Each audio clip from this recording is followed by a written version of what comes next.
Boa noite a todos, sejam todos bem-vindos à Escola Urântia.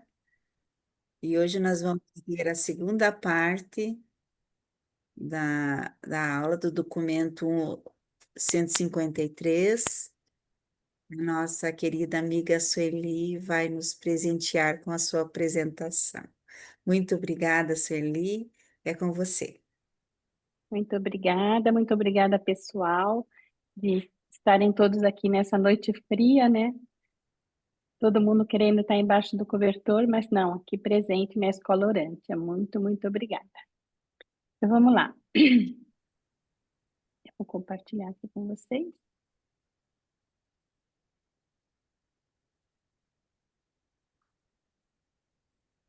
Vocês estão vendo, né? Sim. Sim. Uhum.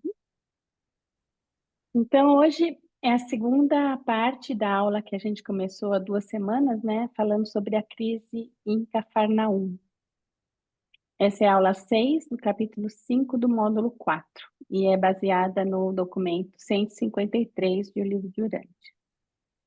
Essa apresentação é um resultado da minha interpretação, né? Então, eu recomendo que todos leiam esse capítulo e tire as suas próprias conclusões, porque nada substitui a leitura do livro de Urântia. Eu gosto muito, eu sempre falo de usar imagens. O livro de Urântia não tem imagens, não tem nenhuma imagem autorizada, a gente não sabe como era Jesus. Eu uso imagens ou criadas pela IA ou copiadas do site Discover Jesus ou do Pinterest.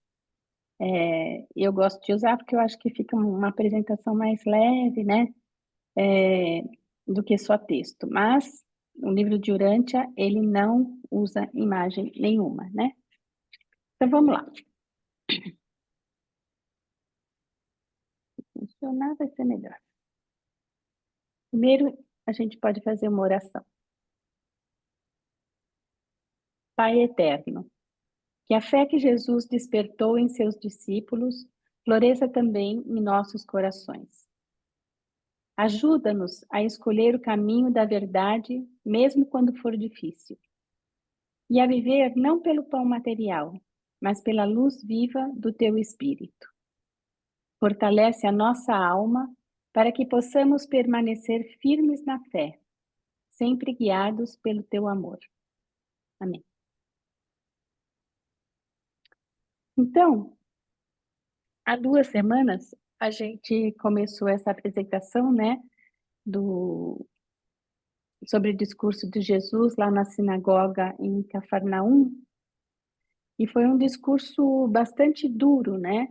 É, diferente um pouco do que Jesus vinha fazendo, diferente um pouco. Jesus tem uma outra atitude, né? A partir desse dia, desse sábado lá em Cafarnaum. Então, o sermão que ele fez foi bastante impactante e Jesus começa a viver um momento crítico. Por quê? Porque muitos dos seus discípulos e seguidores se afastam, né?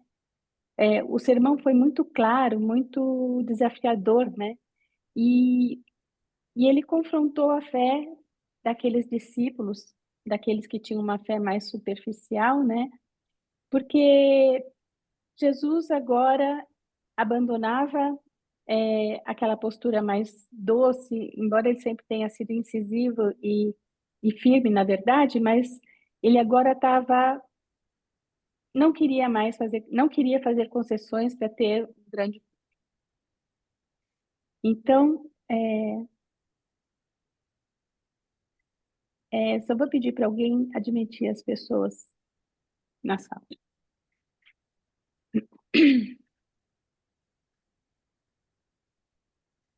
Então, após a multiplicação, vamos relembrar um pouquinho o que eu falei na semana passada. Após a multiplicação dos pães e peixes e o entusiasmo popular gerado por esse milagre, né, quando Jesus alimentou 5.000 pessoas, Jesus e os seus apóstolos retornam a Cafarnaum. No entanto, a recepção em Cafarnaum é dramaticamente diferente daquela dos dias anteriores. algo mudou.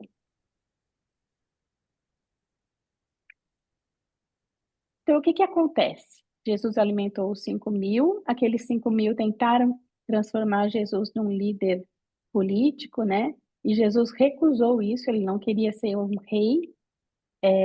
Ele falou várias vezes que o mundo dele, o reino dele não era desse mundo, não era um reino material, era um reino espiritual. E então, as pessoas ficaram um pouco chocadas com isso. E o que que passa a acontecer? Primeiro cresce a oposição oficial. Os fariseus e os líderes religiosos que estavam profundamente alarmados com a crescente influência de Jesus, especialmente após o milagre da multiplicação dos pães, que levou aquele povo a querer fazê-lo, transformá-lo num rei político. Então, os fariseus e os líderes religiosos organizaram uma comissão vinda de Jerusalém com o objetivo de desacreditar Jesus e até mesmo provocar a sua prisão. Então, eles estavam muito temerosos pela posição, pelo crescimento, né, da imagem de Jesus e queriam acabar com isso. Então, eles estavam dispostos mesmos a prender Jesus naquela época, já um ano antes de quando realmente ele foi preso. Então, aquilo e esse fato, essa multiplicação dos pães foi um milagre que acelerou a ira do Sinédrio. Segundo ponto, a expectativa do povo que era política, né? Então, o povo estava esperando aquele rei que salvaria Israel do jugo romano, que daria pão caído dos céus para ele. Então, a multidão que antes seguia Jesus por suas palavras e milagres, agora exigia sinais mais espetaculares, desejando que ele assumisse o papel de um libertador político conforme esperavam do Messias.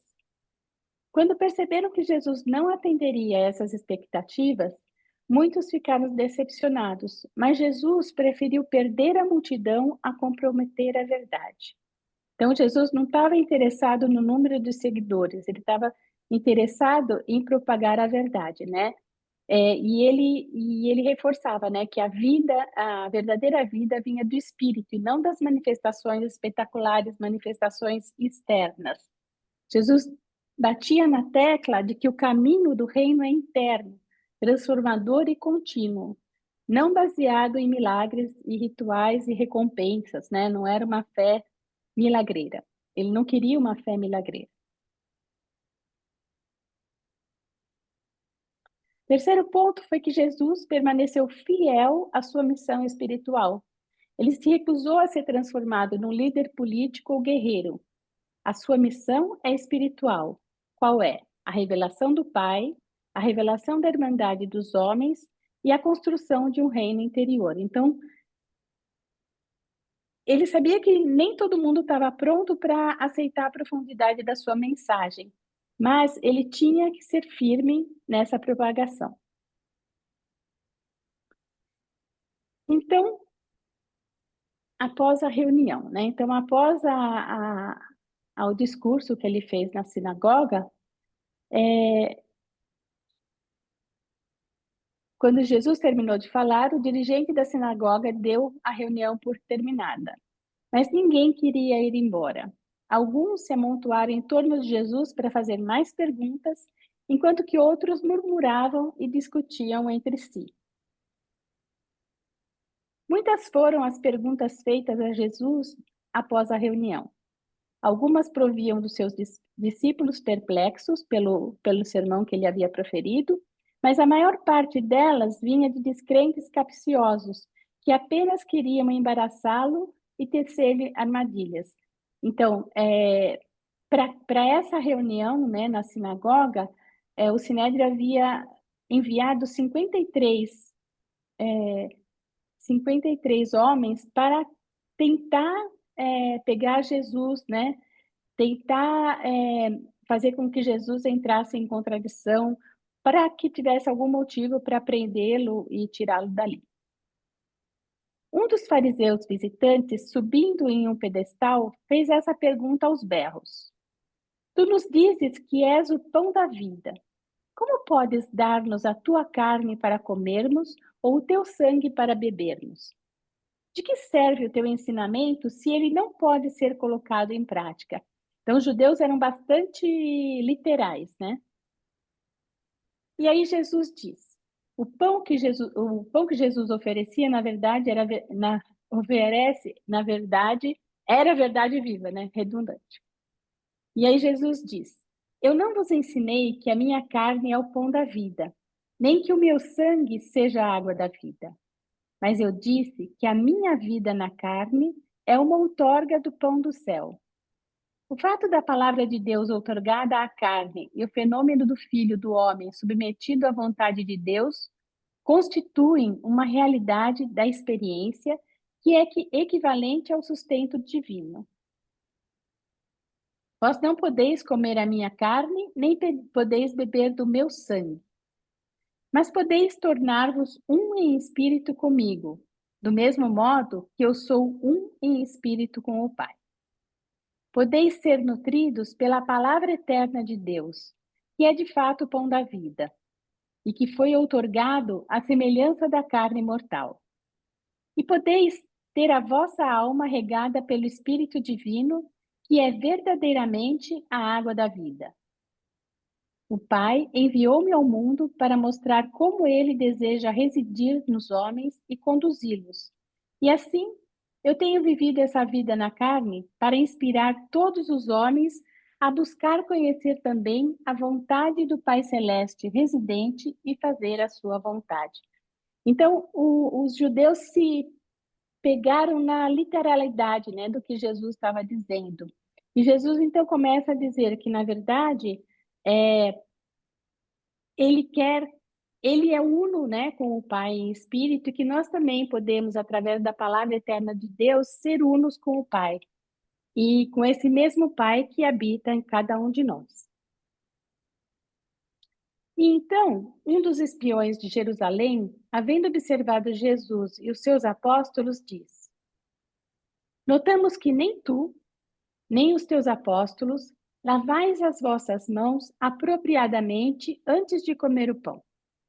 Deveis saber muito bem que essa prática de comer o pão com as mãos sujas e sem lavá-las é uma transgressão da lei dos mais velhos. E as vossas xícaras e os vossos vasilhames também não os lavais apropriadamente.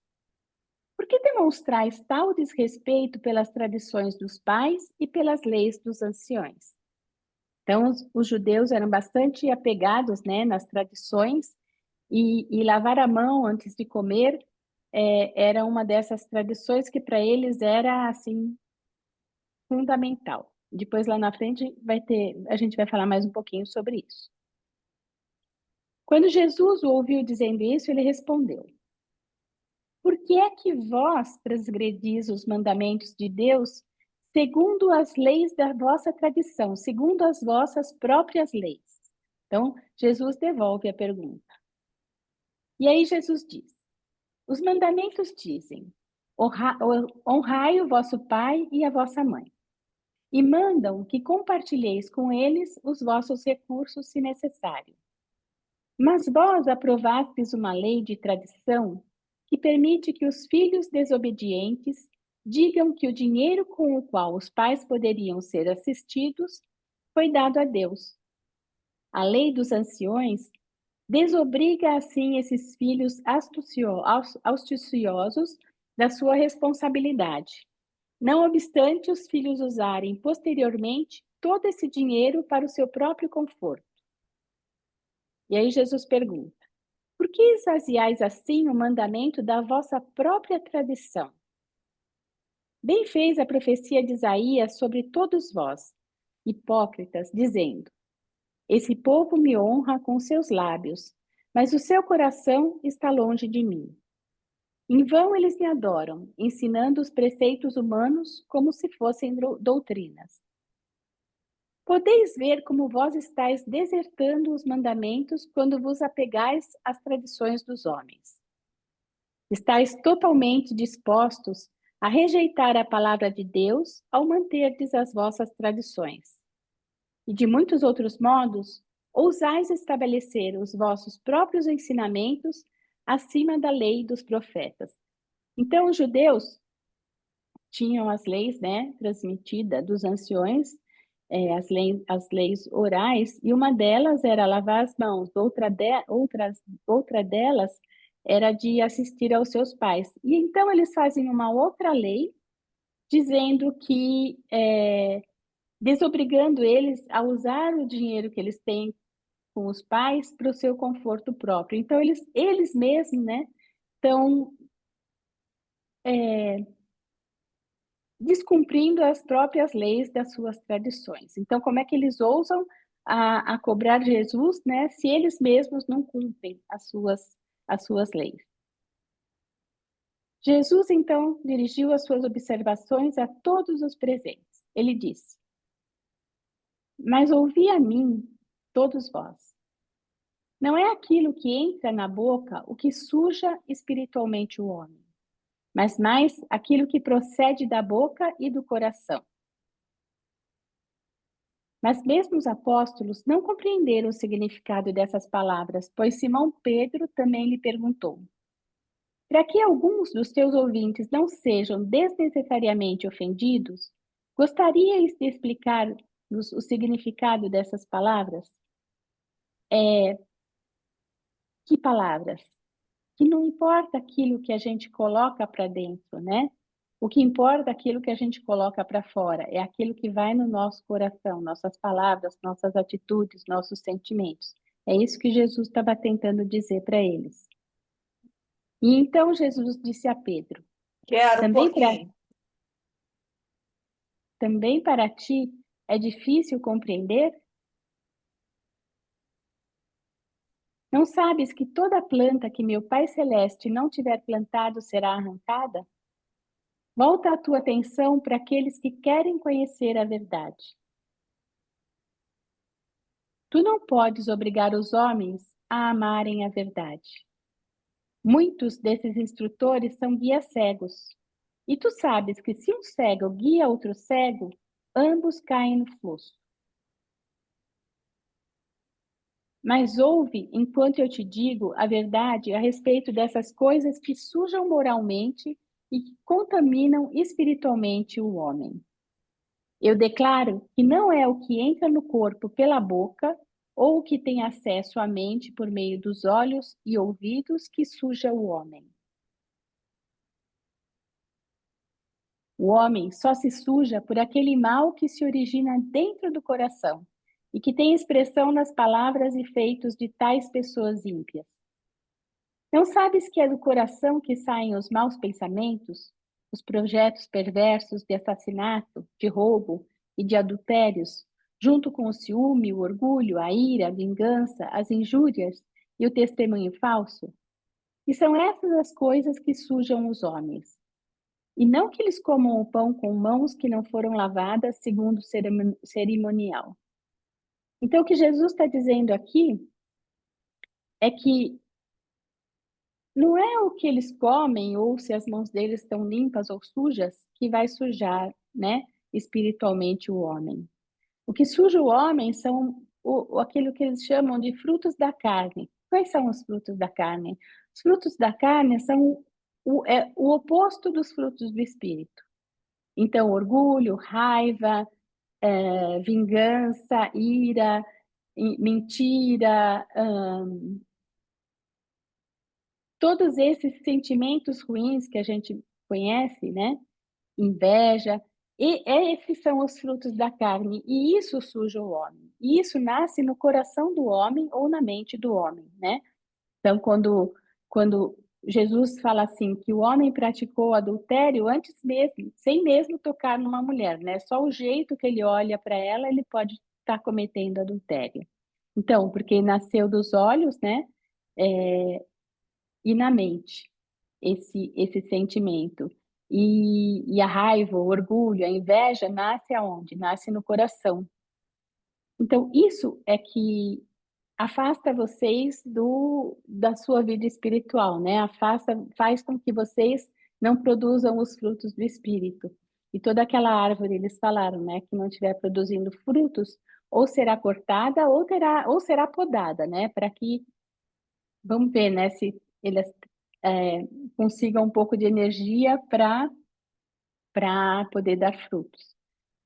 Então, na verdade, é até polêmico, mas eu vou dizer mesmo assim. Por exemplo, as pessoas, nada contra, muito pelo contrário, mas exatamente porque eu acredito na liberdade de cada um fazer o que quiser, tem muitas pessoas que postulam que a gente tem que ser vegetariana, vegana, etc. Na minha opinião, não importa se eu comer carne, se eu comer verdura, se eu comer fruta, isso daí não vai me afastar de Deus, né? O que vai me afastar de Deus é eu sentir inveja, eu sentir orgulho, eu sentir ciúme, isso me afasta de Deus, pelo menos na minha opinião. Continuando. Os comissários fariseus do Sinédrio estavam agora quase convencidos de que Jesus deveria ser apreendido sob acusação de blasfêmia ou de insultar a lei sagrada dos judeus. Então, eles conseguiram aí a deixa que eles precisavam, né, para prender Jesus. Eles queriam tirar Jesus da lei. Jesus tinha sido muito bem sucedido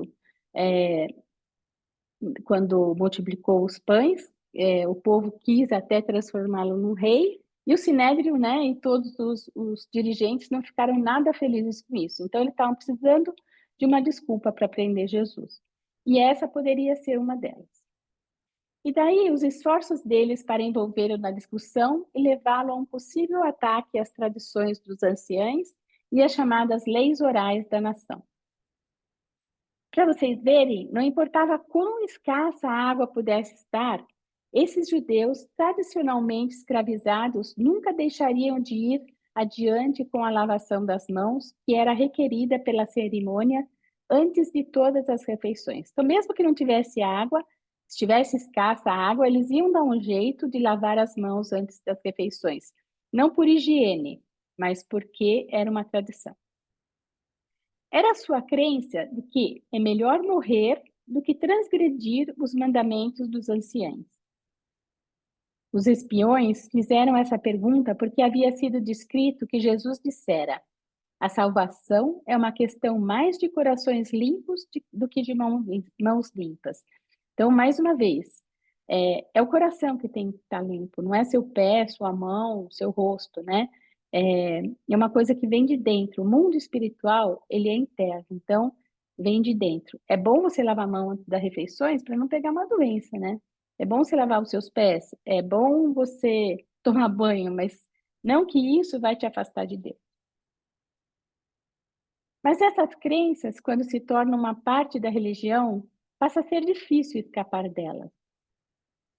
Muitos anos depois desse dia, o apóstolo Pedro ainda estava preso pelas algemas do medo de muitas dessas tradições sobre as coisas limpas e impuras, sendo finalmente libertado apenas quando experienciou um sonho extraordinário e vívido.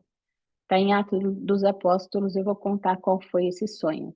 Mas antes eu vou dizer que, então imagina, Pedro, que estava ali do ladinho de Jesus durante 4 anos, que presenciou as aparições de Jesus, né, quando ele ressuscitou, que depois participou daquela reunião na casa de João Marcos em Pentecostes, né, quando o Espírito da Verdade foi ungido sobre todos eles e sobre todos nós também.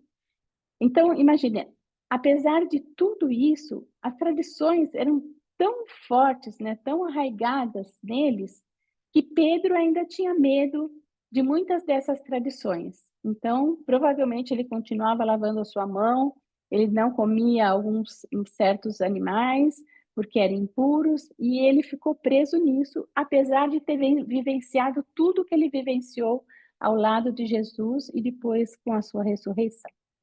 Então, qual foi esse sonho, né, que está contado no Atos dos Apóstolos? Pedro, ele chegou em algum lugar e estava perto da hora do almoço. E ele estava com fome, mas a comida não estava pronta e ele foi, sei lá, subiu no morro. Eu não lembro muito bem, mas ele subiu no morro ou foi para algum lugar e começou a orar e a meditar.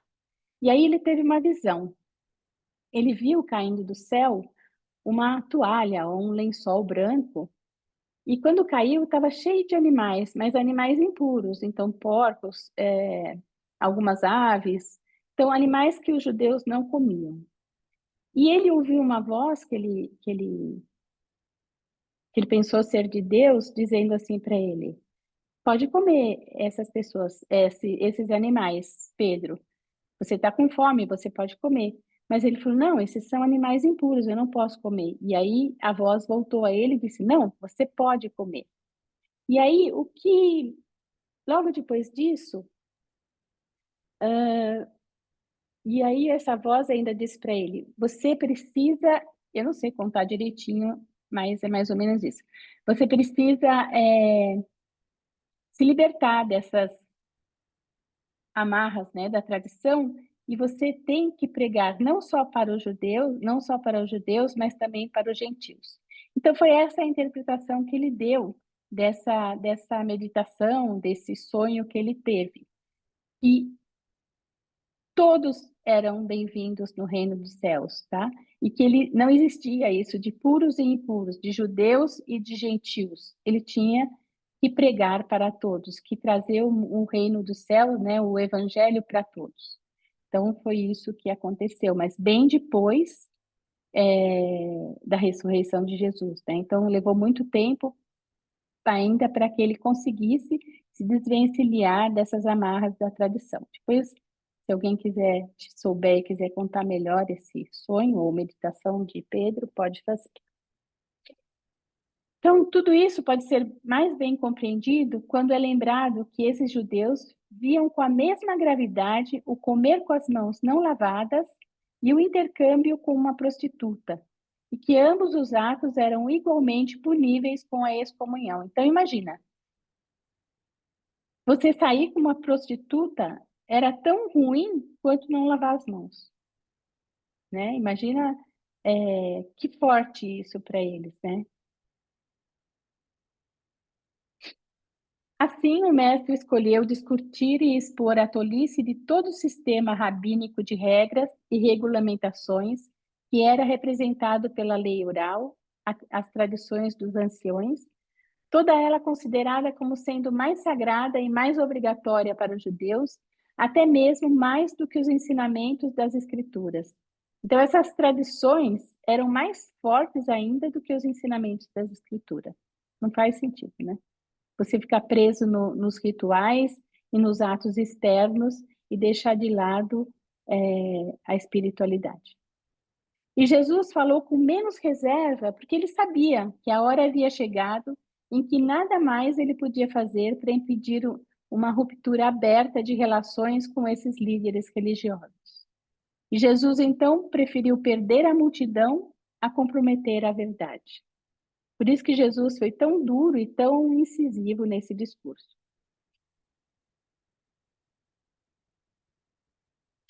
Após esse sermão, a maior parte dos seguidores ocasionais abandonou o movimento.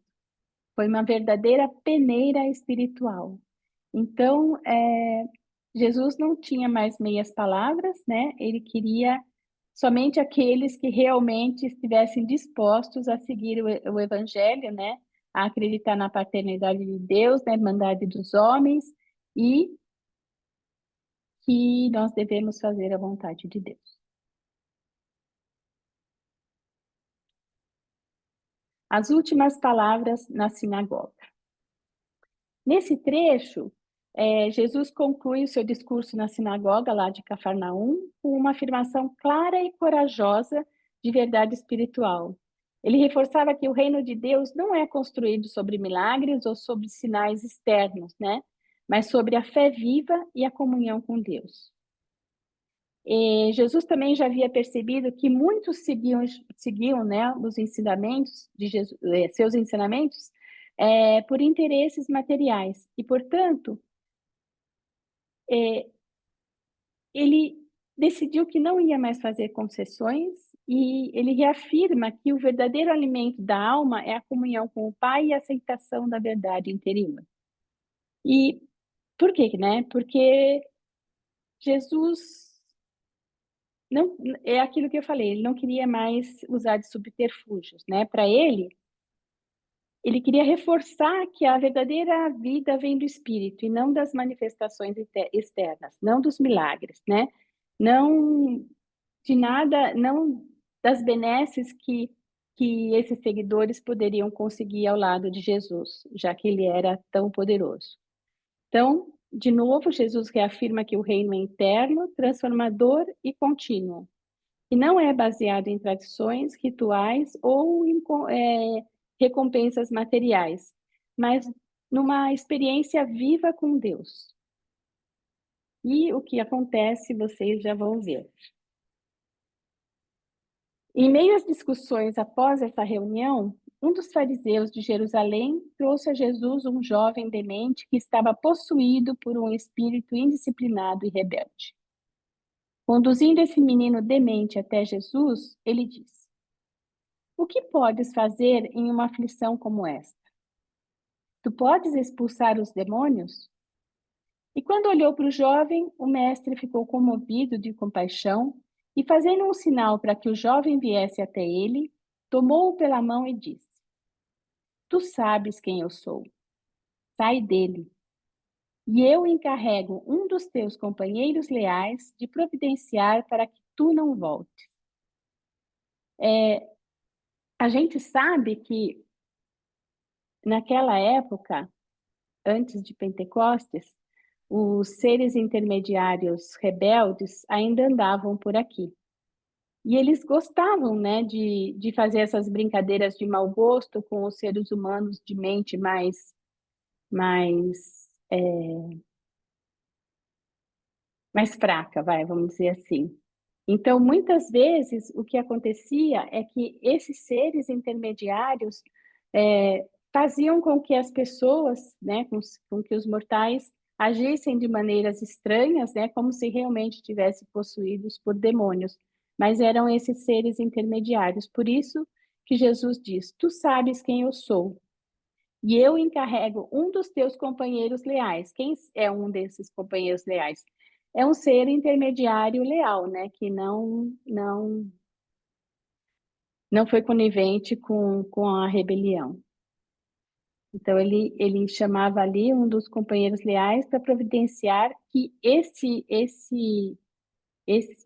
ser intermediário rebelde não voltasse mais. Mas isso deu algumas complicações, resultou em algumas complicações. E imediatamente o jovem ficou normal com a sua mente curada. Por quê? Porque Jesus repreendeu esse ser intermediário rebelde. E esse é o primeiro caso em que Jesus realmente expulsa, entre aspas, um espírito mau de um ser humano. Todos os casos anteriores eram apenas de supostas possessões do demônio. Mas esse era um caso genuíno de possessão demoníaca, como os que algumas vezes ocorreram naqueles dias e antes de Pentecostes, quando o Espírito do Mestre foi efusionado sobre toda a carne, tornando para sempre impossível que esses poucos rebeldes celestes tirassem essa vantagem de certos tipos instáveis de ser humanos. Então, depois de Pentecostes, né, quando todo mundo passou a receber o ajustador de pensamento e quando todos receberam a efusão do Espírito da Verdade, não mais esses seres intermediários conseguiram ter acesso à mente de mortais, mesmo que esses mortais tivessem uma mente fraca. Mas até aqueles dias isso ainda era possível. Quando viu o povo maravilhado, um dos fariseus levantou-se e acusou Jesus de poder fazer essas coisas porque estava em aliança com os demônios. Pois ele admitia, na sua linguagem, para expulsar esse demônio, que eram conhecidos um do outro. Jesus fala lá naquele comecinho, né? Tu me conheces. E esse fariseu continuou, afirmando que os líderes e instrutores religiosos em Jerusalém haviam decidido que Jesus fazia todos esses chamados milagres pelo poder de Beelzebul, o príncipe dos demônios. Beelzebul, se eu não me engano, era o chefe das criaturas intermediárias rebeldes. E esse fariseu disse ainda: não tenhais nada a ver com esse homem, ele está em parceria com Satã. Então ele assusta o povo, dizendo que Jesus não tinha um pacto com Deus, e sim com Satã, né, com os demônios. E é por isso que ele conseguia exorcizar essas pessoas, conseguia tirar esses demônios desses seres, dessas pessoas, desses mortais, né, que eventualmente apareciam por ali. Mas Jesus retrucou: como pode Satã expulsar Satã? Não faz sentido. Um reino dividido contra si próprio não sobrevive. Se uma casa for dividida contra ela própria, logo será levada à ruína. Pode uma cidade suportar o cerco se não estiver unida? Se Satã expulsa Satã, ele está dividido contra si próprio. Como então o seu reinado se mantém? Devia saber que ninguém pode entrar na casa de um homem forte e despojá-los dos seus bens, a menos que antes se haja dominado e acorrentado aquele forte homem. E assim, se eu, pelo poder de Beelzebul, expulso demônios, por quem vossos filhos os expulsam? E é por isso que eles serão os vossos juízes. Mas se eu, pelo Espírito de Deus, expulso os demônios, então o reino de Deus realmente veio até vós. Se não estivesseis cegos pelo preconceito e corrompidos pelo medo e pelo orgulho, teríeis facilmente percebido que um que é maior do que os demônios está no vosso meio. Então Jesus retruca dizendo que ele não pode ser Satã, né? Que ele não pode expulsar. Como pode Satã expulsar Satã? Na verdade, ele é um enviado de Deus, né? Muito maior do que os demônios. E aí ele faz uma pergunta interessante também, né? É, ele fala assim: se eu, pelo poder de Beelzebul, expulso demônios, por quem os vossos filhos o expulsam? Porque eles também expulsavam os demônios, ou diziam expulsar os demônios, né? Então, amando de quem? Com quem eles eram pactuados, né? Com os demônios também? Jesus era bastante perspicaz. E aí ele diz: aquele que blasfemar contra Deus nunca terá o perdão. Vós me obrigais a declarar que aquele que não está comigo está contra mim, e aquele que não se congrega a mim dispersa-se. Deixai-me fazer um aviso solene a vós, que com os vossos olhos abertos e com malícia premeditada, tendes a presunção de ousar atribuir a obra de Deus aos demônios. Em verdade eu vos digo, todos os vossos pecados serão perdoados, e mesmo as vossas blasfêmias. Mas aquele que blasfemar contra Deus, com deliberação e com má intenção, nunca terá o perdão. Já que esses trabalhadores das iniquidades não buscarão nem receberão jamais o perdão, eles são culpados do pecado de rejeitar eternamente o perdão divino. Então, o que Deus está falando aqui é que nossos erros e nossos pecados são perdoados, né? Quando você faz alguma coisa sem intenção, ou quando, por exemplo, você faz uma coisa, você sabe que é errado, você tenta não fazer, mas você acaba fazendo, né? Isso é mais forte que você.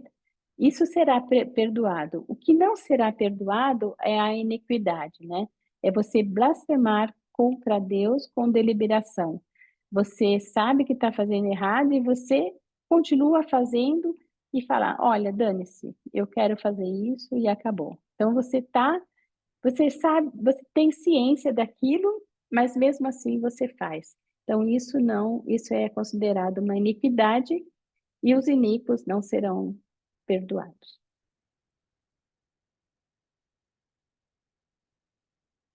Muitos de vós, neste dia, chegaste à encruzilhada dos caminhos. Vós começastes a fazer a escolha inevitável entre a vontade do Pai e o caminho das trevas escolhido por vós próprios. E o que escolherdes agora, assim finalmente vós sereis. Deveis fazer com que a árvore seja boa e que os frutos da árvore sejam bons, ou então a árvore se corromperá, assim como seus frutos. Eu declaro que no reino eterno do meu Pai, uma árvore é conhecida pelos seus frutos. Mas alguns de vós sois como víboras. E como podeis, tendo já escolhido o mal, gerar bons frutos? Afinal, as vossas bocas falam pela abundância do mal nos vossos corações. Então, mais uma vez, Jesus está falando aqui dos frutos do Espírito, né, que a gente tem que cultivar, e que através dos nossos frutos, né, daquilo que a gente cultiva de bom, a gente vai ser reconhecido. E aqueles que não cultivam, que cultivam os frutos da carne, como eu já disse, orgulho, inveja, ódio, raiva, esses é, serão terão os seus galhos cortados, vamos dizer assim, né? Então, ele diz ainda, serão como vós sois como víboras, e como vós já tendo escolhido o mal, podem gerar bons frutos. Então, e outra coisa assim, né?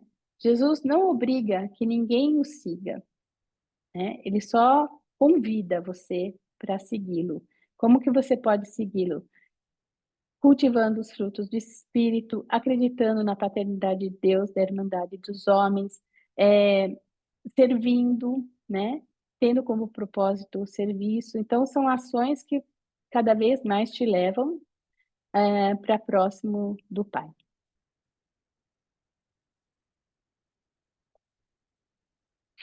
E aí, lá na sinagoga, se levantou um outro fariseu e disse, sempre tentando pegar Jesus, né? Sempre tentando fazer com que Jesus se contradiga para que eles possam prendê-lo. Instrutor, gostaríamos que nos desse um sinal pré-determinado que concordaríamos fosse o estabelecedor da tua autoridade e do teu direito de instruir. Tu concordas com esse arranjo? E quando Jesus ouviu isso, ele disse, essa geração sem fé e à procura de um sinal, busca uma prova, mas nenhum sinal vos será dado, a não ser aqueles que vós já tendes, e aqueles que vereis quando o Filho do Homem partir dentre vós. E quando acabou de falar, os seus apóstolos cercaram, né, de Jesus e conduziram-no para fora da sinagoga em silêncio, e foram com ele para casa em Betsaida. Estavam todos pasmos e tomados pelo terror, de um certo modo, por causa da súbita mudança na tática de ensinamento do mestre. Eles estavam totalmente desacostumados a vê-lo atuar de um modo tão combativo. Então, é até interessante, né? Jesus fez seu discurso na sinagoga, as pessoas ficaram tão perplexas, né, com esse discurso tão direto, e muitos disseram que foi um discurso muito duro, e quando acabou a reunião, eles passaram 3 horas lá fora, inquirindo Jesus, perguntando, querendo saber, e todos ficaram pasmos, inclusive os apóstolos, né? Eles sempre diziam que Jesus deveria ser mais incisivo, que Jesus deveria mostrar o seu poder, que Jesus não poderia ser tão plácido, né, doce, etc. Mas dessa vez que Jesus colocou os pingos nos is, né, todos eles ficaram até com um pouco de temor, né, com essa mudança de comportamento e de tática no ensinamento do mestre. Eles não estavam preparados para ver um Jesus tão combativo, né, tão, entre aspas, duro e combativo. Então, os próprios apóstolos ficaram perplexos, né? E talvez porque eles ainda não tivessem preparados para aceitar a profundidade da mensagem de Jesus, né? É interessante.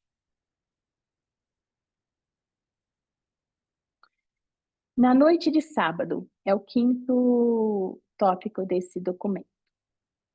Reflexão, provação e amadurecimento espiritual.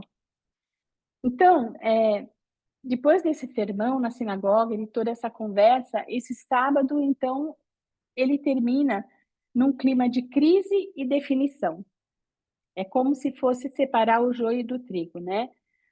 O grupo de Jesus se reúne na casa de Zebedeu, lá em Betsaida, mas os apóstolos e os discípulos, eles estão muito confusos, eles estão tristes, desanimados, pois eles testemunharam uma grande deserção, né, da multidão. Por quê? Porque muitos dos seus seguidores se afastaram, né, decepcionados com os ensinamentos de Jesus nessa noite. Eles queriam mais facilidades, eles não estavam preparados para o trabalho, né? Eles não estavam preparados para entregar, eles estavam querendo só receber, eles estavam querendo aquele Jesus que multiplicou os pães, que alimentou a fome e a sede deles. Esse era o mestre que eles estavam esperando. Então, esse episódio marca uma mudança profunda nesse movimento, né? Da disseminação do evangelho, disseminação do reino de Deus. Jesus não mais é visto como por muitos, né? Como um libertador político. Agora, Jesus deixa claro, né, que o reino de Deus é espiritual, que ele exige fé, coragem e compromisso, né, comprometimento pessoal. Então, isso faz com que os apóstolos e os discípulos reflitam, né, e sintam medo e se sintam desafiados, porque na verdade eles precisam amadurecer espiritualmente. E muitos dos discípulos que deixaram Jesus foi porque eles estavam esperando recompensas materiais, né? Os apóstolos, os 12, né, embora permanecessem com eles, ainda estavam confusos. E eles se perguntavam por que Jesus não fazia concessões? Por que ele não pegava mais leve para manter os seguidores? Por que ele estava deixando todo mundo, todos os seus seguidores se dispersarem, né? Isso aconteceu bastante depois da multiplicação dos pães, que de 5.000 ficaram poucos lá, né? Toda a população foi embora. E agora também, com esse discurso, cada vez mais as pessoas estavam ficando meio que decepcionadas com a necessidade de entrega que Jesus estava pedindo. Mas Jesus não se sentia abalado pela deserção. Ele sabia que a fé genuína não pode depender de sinais, de milagres, de recompensas visíveis. O que Jesus queria, na verdade, era formar almas verdadeiras e não multidões inconstantes. Então, vamos ver o que acontece aqui nessa noite de sábado. Jesus, a todo momento, quebrava em pedacinhos as esperanças dos seus apóstolos. Repetidamente, ele destruía as expectativas mais bem acalentadas deles. Mas nenhum momento de desapontamento nem tristeza igualara-se aos que agora o surpreendiam. Então, lembra?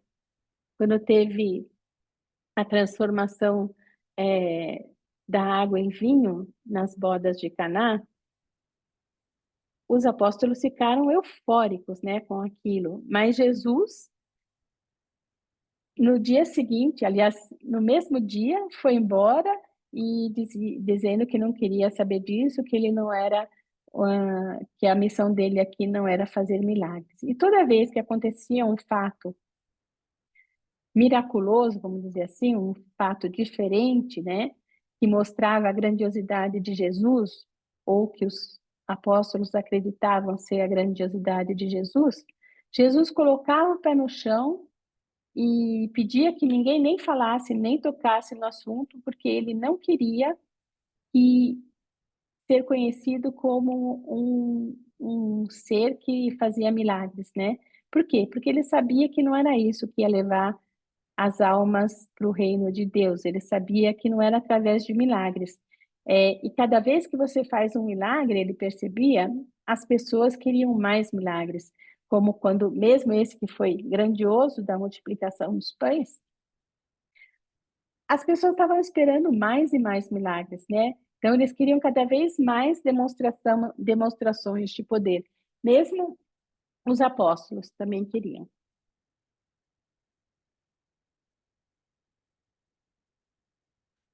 Também havia, agora, misturado à depressão dos apóstolos, um medo real pela própria segurança. E estavam todos surpreendentemente assustados com a súbita e completa deserção da população. Então, eles já sabiam que o Sinédrio não gostou nada da população querer transformar Jesus num rei, né? O Sinédrio estava muito apreensivo com relação ao crescimento, né, da imagem de Jesus e do poderio de Jesus. E Jesus agora, nesse dia, né, nesse sábado, lá na sinagoga, enfrentando os fariseus, né, enfrentando os espiões do Sinédrio, deixando claro o que ele queria, isso trazia para os apóstolos muita insegurança. Eles sabiam que o Sinédrio já queria prender Jesus desde essa época, e eles estavam muito assustados. Eles estavam também um tanto amedrontados e desconcertados com a ousadia inesperada e com a determinação agressiva demonstrada pelos fariseus que haviam vindo de Jerusalém. Então, isso que eu acabei de dizer.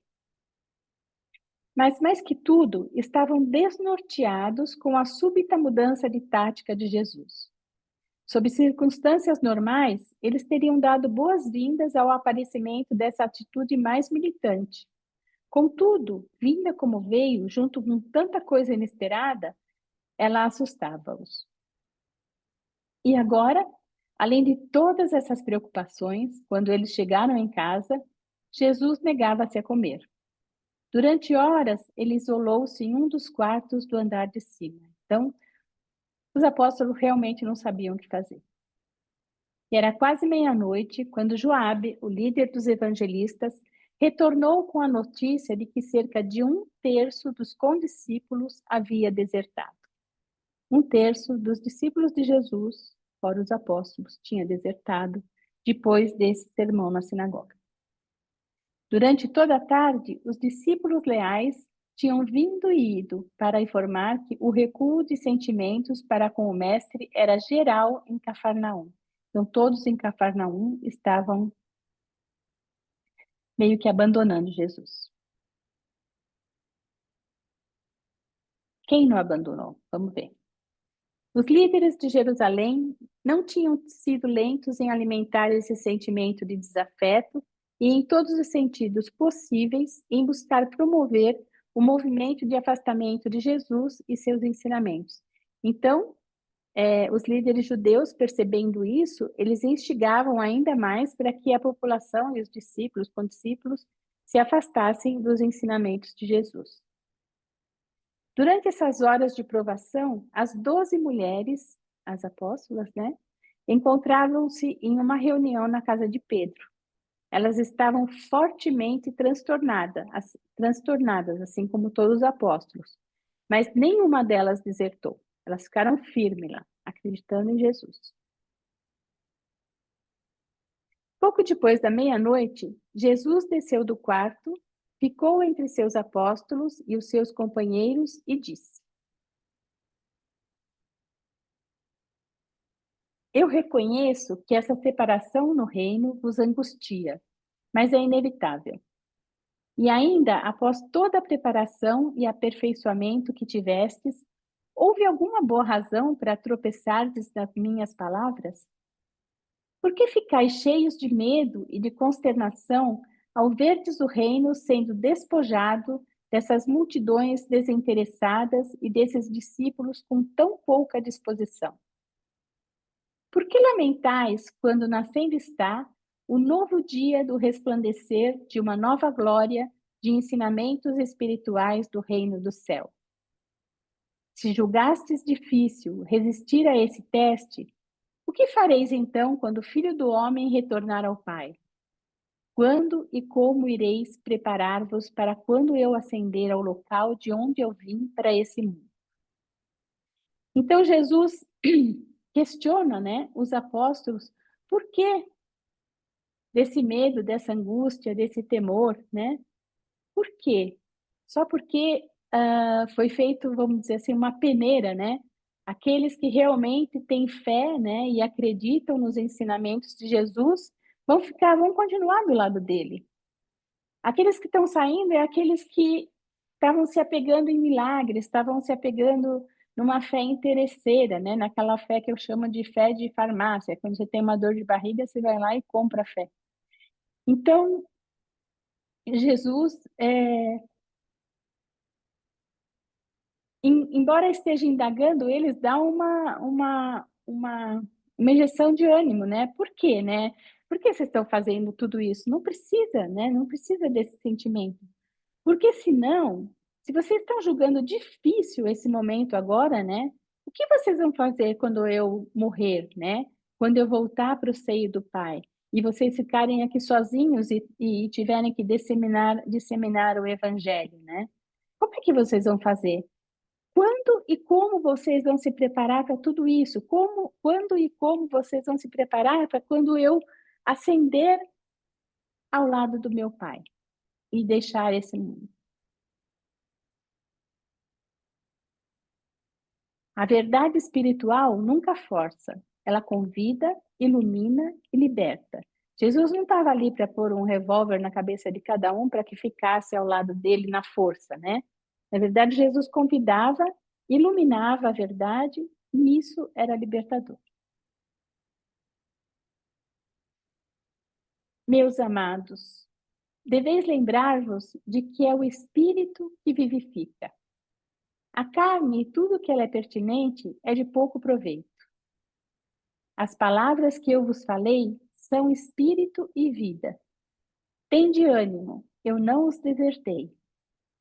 Muitos ofender-se-ão com as afirmações francas desse dia.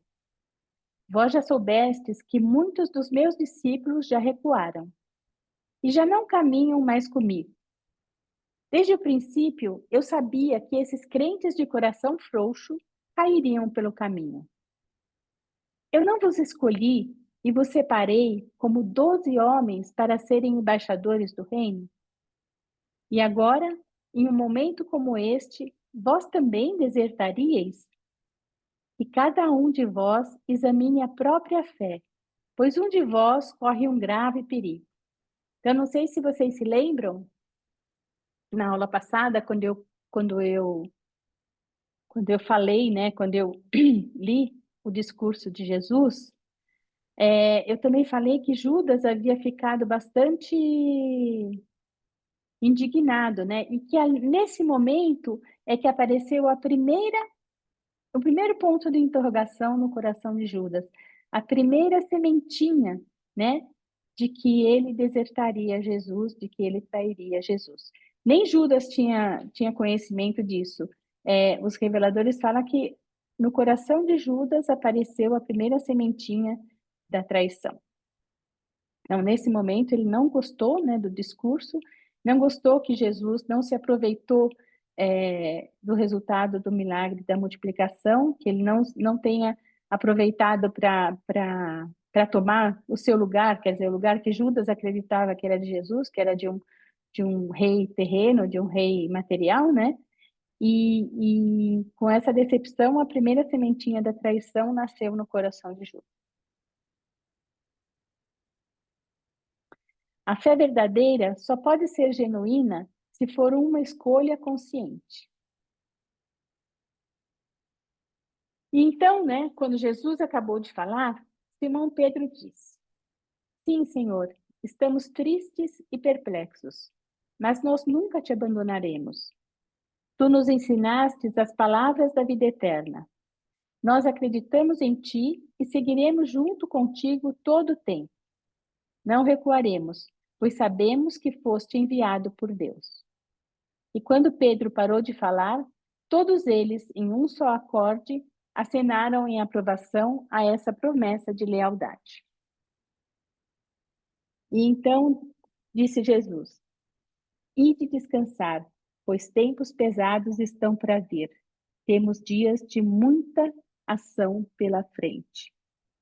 Então, Jesus está preparando, né, esse grupo, né, os seus apóstolos, para esse novo tempo de perseguição e de rejeição, especialmente por parte dos líderes religiosos de Jerusalém.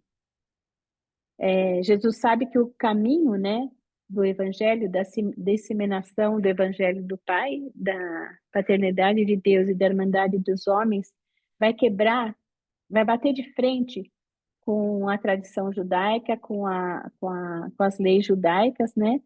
E por isso vai passar por muita tribulação, mas em algum momento eles sentem, né, haverá a glória espiritual.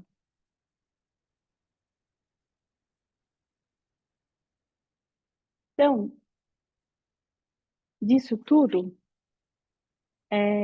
a gente pode perceber que a crise em Cafarnaum marcou a divisão entre os seguidores superficiais de Jesus e os verdadeiros discípulos. Jesus não cedeu às pressões populares nem ao desejo de aceitação. Jesus proclamou uma verdade exigente: o caminho do reino requer uma fé viva, confiança espiritual e um compromisso com a vontade do Pai. Fé viva é aquela fé ativa, né? Que você tem a fé de que vai acontecer, mas você não fica parado esperando, você vai lá e também faz a sua parte.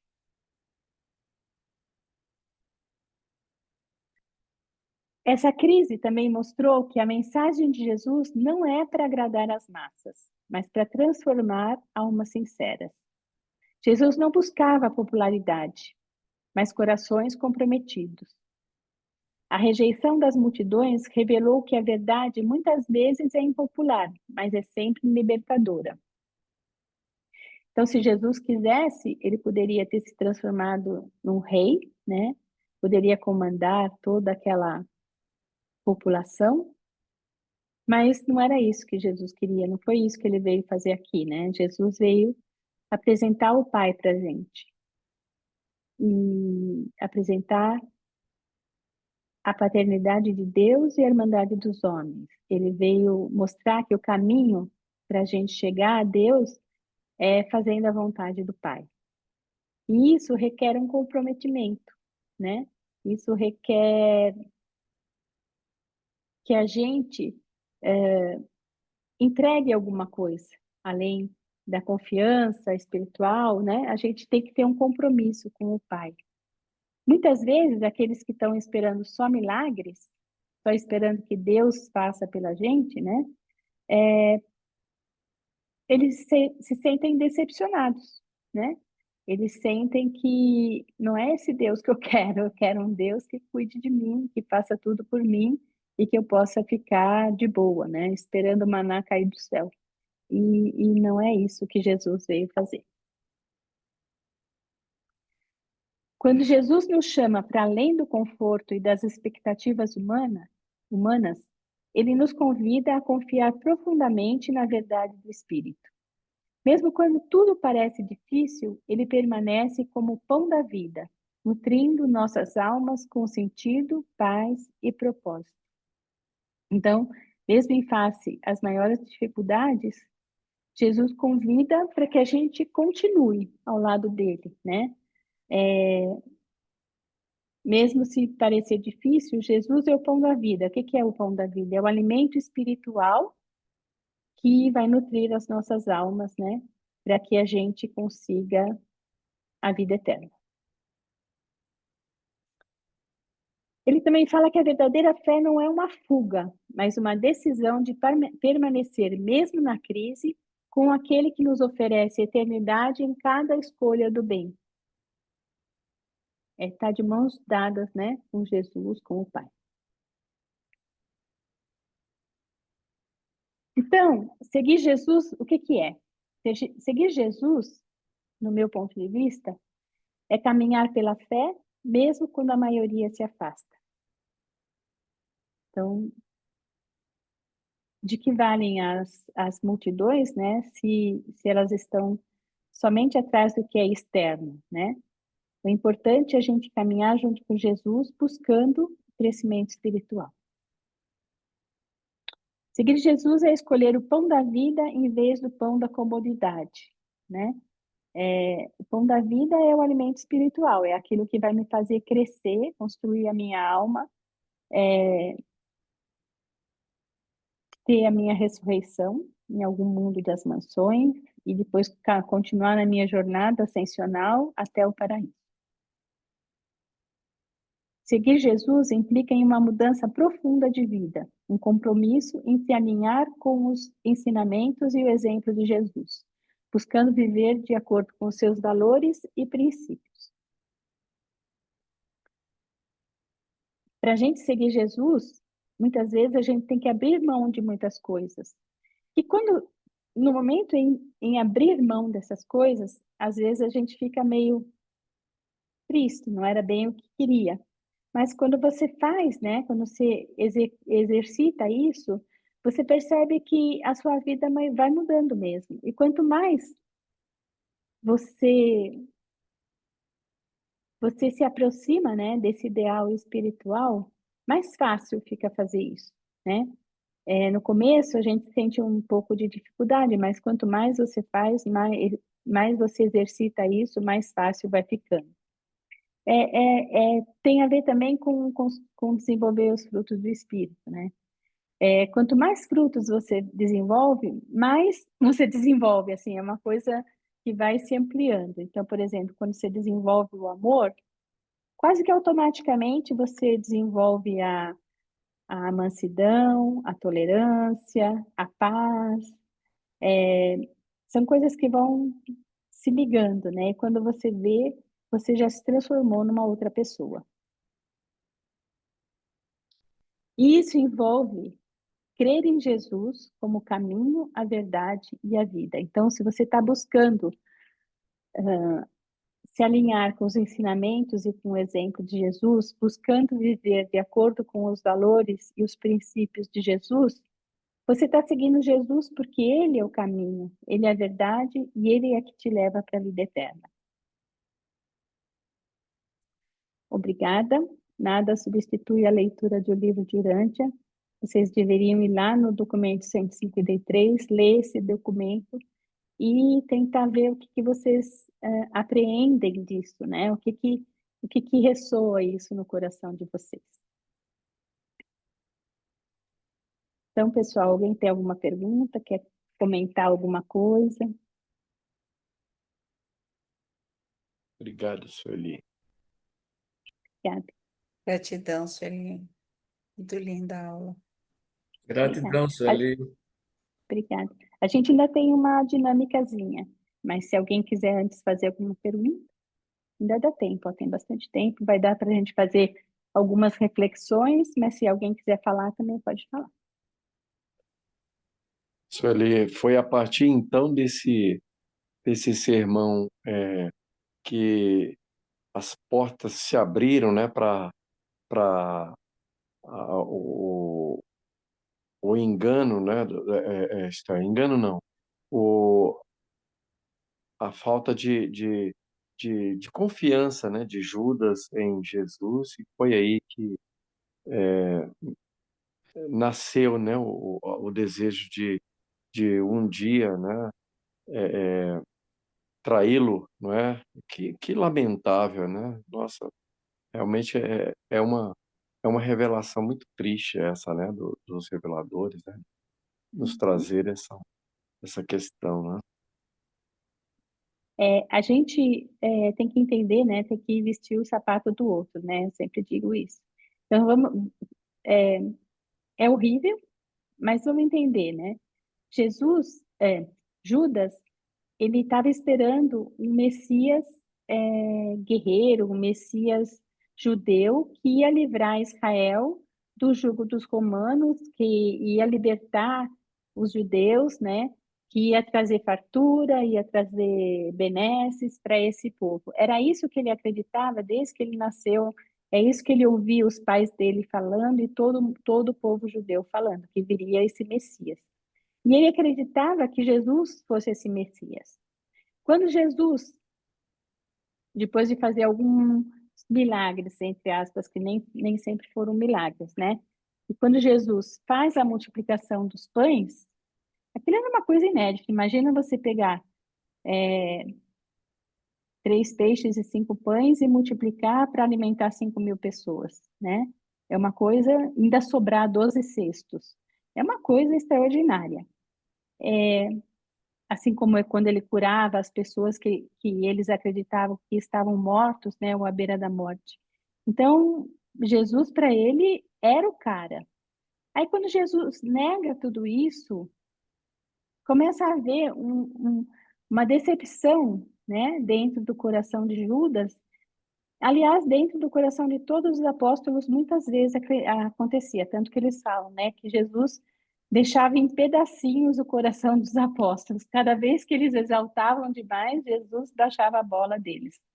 Mas Judas, ele tinha essa necessidade de poder, essa necessidade de grandiosidade, de se mostrar, e ele queria estar ao lado de alguém que fosse tão grande assim, né? É isso que ele estava pretendendo. Quando Jesus não aceita esse papel, começa a ter um pontinho preto lá no coração de Judas, né? Nem Judas tinha noção disso. Os reveladores falam que nem Judas tinha noção disso, mas que foi ali que começou todo esse sentimento que depois veio culminar na traição de Judas. Aélio, Boa noite a todos.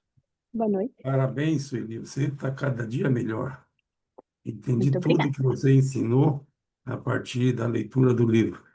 E eu queria te perguntar o seguinte: Uhum. nesse documento está sendo relatado eventos do início da missão de Jesus. E ele já, segundo você mesmo leu, no começo da atividade dele, já tinha conquistado a ira dos, do Sinédrio, incluía não apenas os sacerdotes, mas enfim, nós sabemos que a Bíblia, a nossa Bíblia atual, a primeira parte, do Novo Testamento, é uma transcrição fiel da Torá e da Taná, que são as escrituras hebraicas.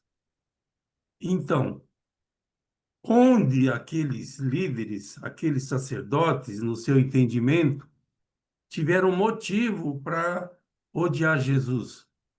Certamente não foi no benefício que ele trouxe para o povo, de curar, certamente não foi no milagre de transformar água em vinho.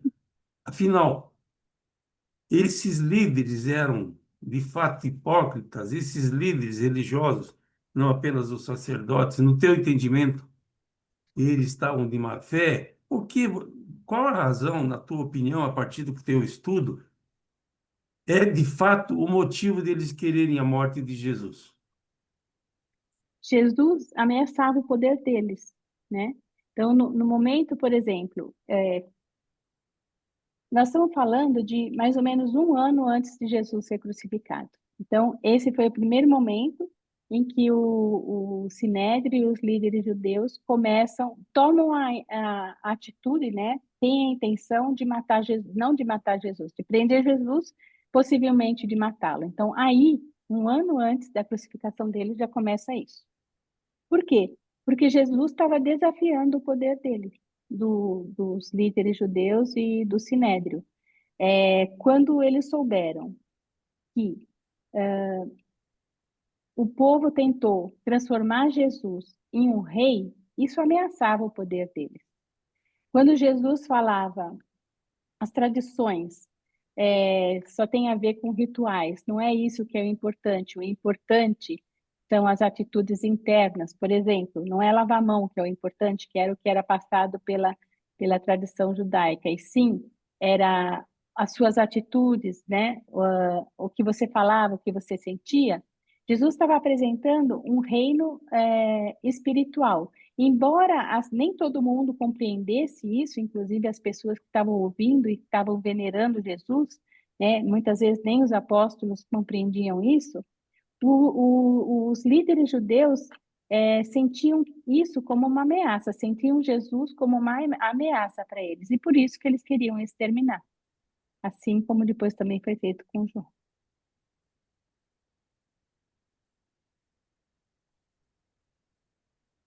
Su, Oi, pode falar. eu não acho aquela mãozinha lá para me clicar Não tem nela. problema. Não, saindo dessa discussão tão linda que vocês estão fazendo agora, gostaria de voltar lá atrás, quando os reveladores falam que Jesus, aquela passagem que você fala que Jesus tira o espírito do rapaz, manda embora, fala, você sabe quem eu sou. E que depois disso, depois que Jesus veio, nunca mais teve espíritos, né, que mexessem na nossa mente, né? O livro fala muito dessa questão, muito não, né? Mas você traz isso para a gente. Então, mas eu sou psicóloga e eu lidei com muita coisa estranha no meu consultório, né? Sempre vinha coisas assim, situações difíceis, e eu sempre tive muita curiosidade por essa parte espiritual, e daí comecei a trabalhar com magnetismo, tudo, e eu via muita coisa estranha. Não, eu ainda não conhecia o livro de Urântia, mas eu também me questionava na época se aquilo poderia ter alguma influência espiritual negativa ou se era só mesmo essa questão químico-cerebral, né? E depois eu vi o livro de Urântia, vi que a partir da vinda de Jesus não houve mais essa influência desses seres em nós.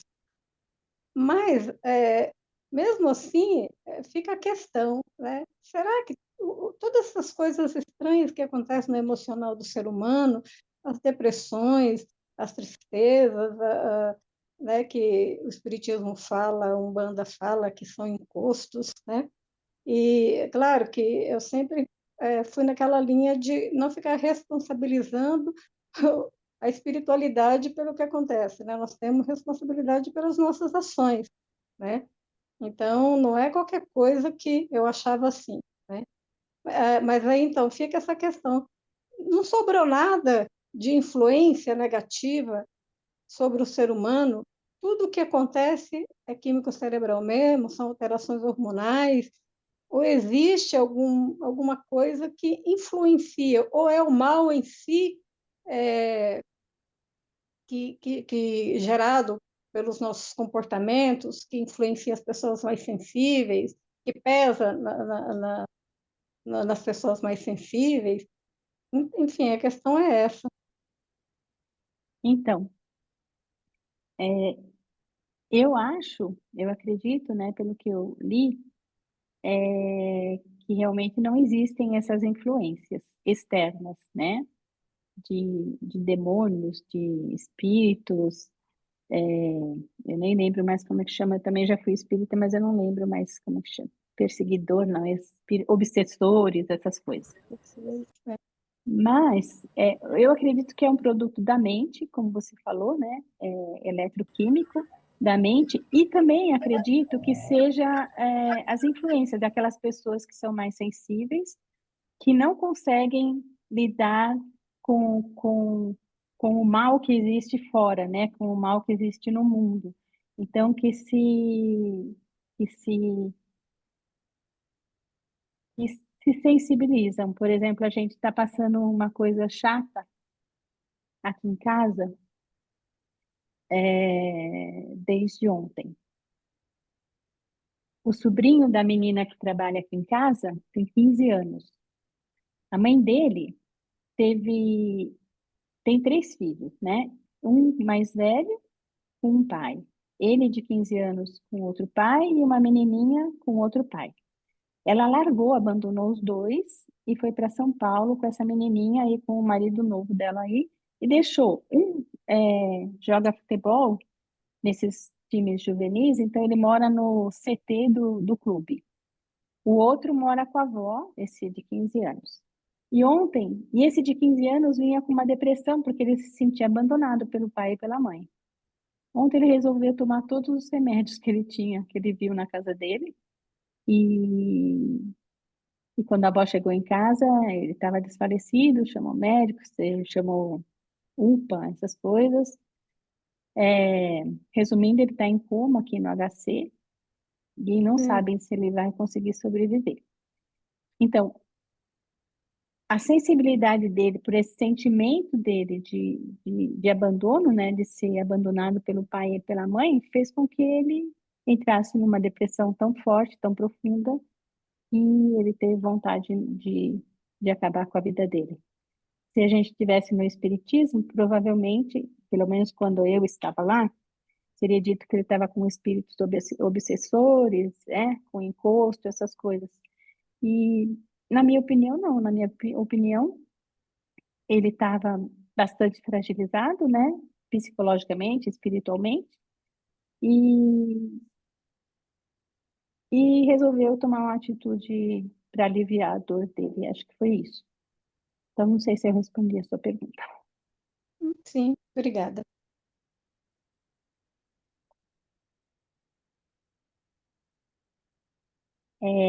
Se ninguém tiver mais nada, então a gente pode continuar?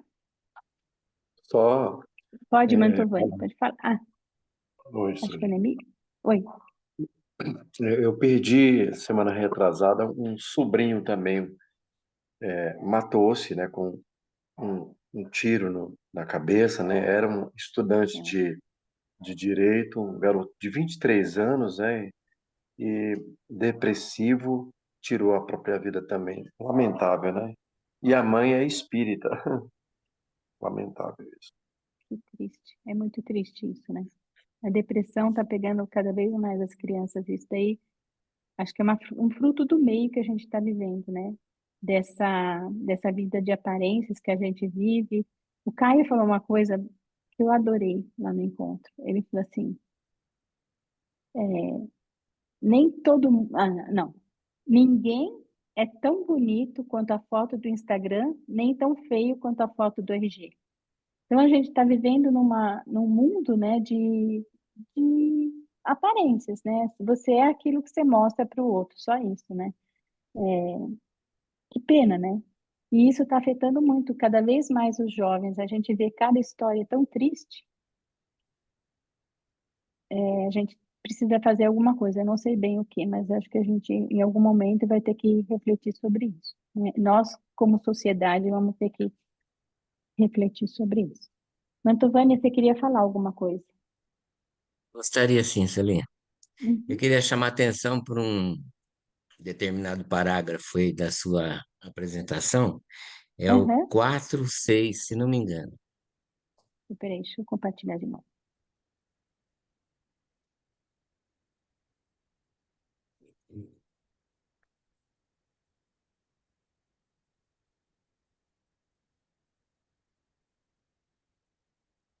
É 4:6. 4.6.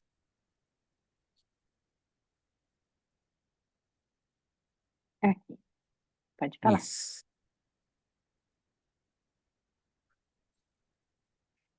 Não, Não? não. Você lembra o que que é, mais ou menos? Lembro, sim, é sobre João Batista e Elias, o que ele quis dizer, né?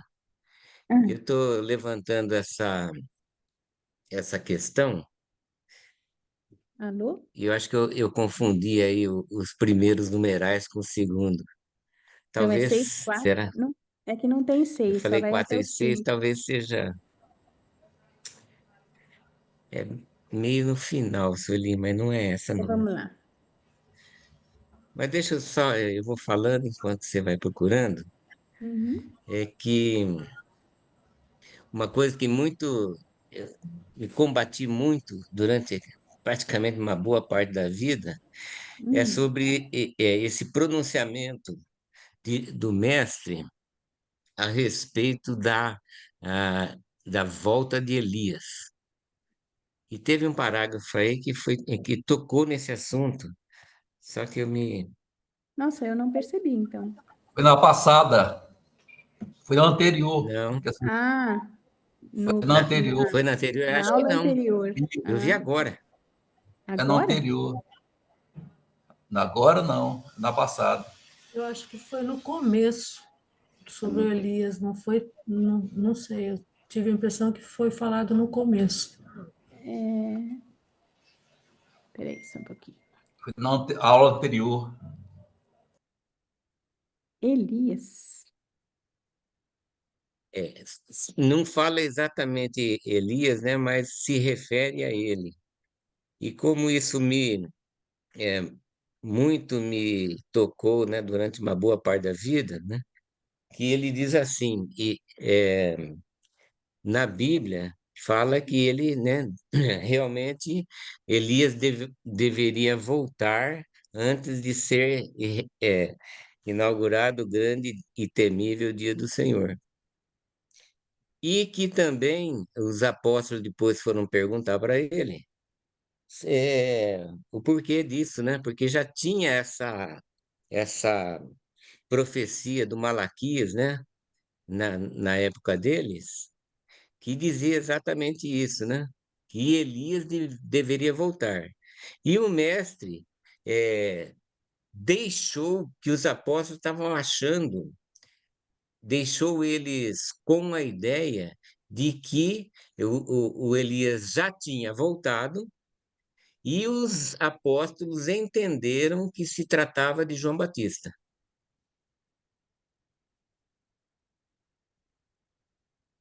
É, honestamente, eu não sei onde está isso, não. É na Desculpa, aula Sueli, então anterior. Não, mas eu acho que nem na aula anterior. e ele não fala diretamente, faz Na aula anterior tinha Jeremias. É É, Jeremias, na é aula sim, mas anterior. Jeremias, não isso. Elias. Ele fala de Jeremias, que foi enterrado até as axilas. Isso ele fala, na aula Isso, anterior. no fosso. É, Não, mas mas não agora sobre Elias. era sobre o. Inclusive, depois, mais para frente, né? No, Uhum, no documento 158, fala exatamente o que eu estou falando aqui para vocês agora. Se aham, vocês me permitirem, eu posso até ler tá essa bom, parte aí, pode que eu ler. vi essa congruência com o que foi falado aí, De agora não repente, sei se você ler, onde, né? aí eu vou lembrar o que que é. Vamos ver então, Sueli. Aham, pode falar. 158, 2:2. E a parte a página 1754.2. Pedro tremia com o pensamento do mestre morrendo. Era uma ideia por demais desagradável de se alimentar, e de temor de que Tiago e João fizessem alguma pergunta relativa a essa afirmação, achou melhor começar uma conversação para desviar do assunto, mas não sabendo sobre o que mais falar, deu expressão ao primeiro pensamento que veio à sua mente, que foi: Mestre, por que é que os escribas dizem que Elias deve vir antes que o Messias apareça? E Jesus, sabendo que Pedro buscava evitar qualquer referência à sua morte e ressurreição, respondeu: Isso, mestre, certo? Elias de fato deve vir primeiro para preparar o caminho para o Filho do Homem, que deve sofrer muitas e finalmente ser rejeitado. Mas eu vos digo que Elias já veio e eles não o receberam bem, fizeram com ele tudo o que quiseram. E então os três apóstolos perceberam que ele se referia a João Batista como Elias. Isso é descrito aí no livro de Urântia, tá, gente? Que eu Uhum. pensava que não tinha essa notação aqui no livro de Urântia. Mas dá a entender também que eu não sei se o mestre queria falar exatamente isso. Parece que não dá a entender isso, né?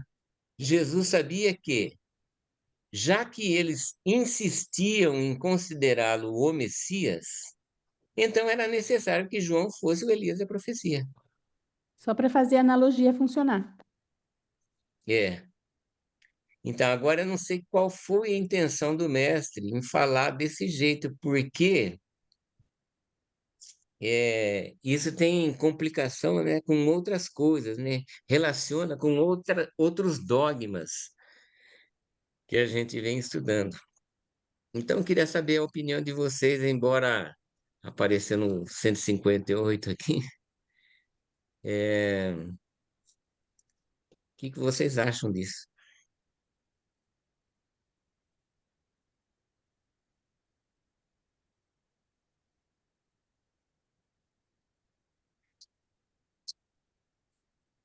Jesus diz que Elias já veio e que não foi bem recebido, certo? Isso, E como Jesus sabia que os apóstolos insistiam em considerar Jesus como Messias, então era necessário que alguém viesse antes. Então, o Elias, quem que veio isso. antes de Jesus? João Batista. Então, por essa analogia, João Batista seria o Elias. Mas eu acho que isso não é verdade. Fica meio esquisito, né? Você acha Aham. também que poderia ser uma fala literal do mestre? Não Ou literal, eu acho que ele, era ao contrário, eu acho que ou não era não? literal. Eu acho que não era literal, eu acho que era uma analogia, que era só, É o que eu me dá a pensar também, é, só o porque Sueli, os mas apóstolos acreditavam que viria o Messias, mas que antes viria Elias, né, pelas é, profecias. Então, se os apóstolos achavam que Jesus era Messias, então João Batista seria Elias. Isso Mas eu daí acho que era é sim, só uma para. passagem de Malaquias, da Oi? Bíblia. é, Isso é uma do passagem de Malaquias mesmo. Malaquias que diz que no fim dos tempos Elias vai vir para mudar o coração das pessoas, dos pais e Pais dos para os filhos. filhos, É a volta do. É uma profecia do fim dos tempos. De verdade, o que Jesus fez ali foi falar: olha, ele não falou não vai ter fim dos tempos, mas Uhum, ele mais ou falou: o que vocês menos. estão esperando é isso que está acontecendo agora. Aham, Veio João Batista, que é Elias, e eu estou aqui para mudar o coração dos filhos e dos homens, né? uhum, Para mim, ele está se referenciando a Malaquias. muito bem.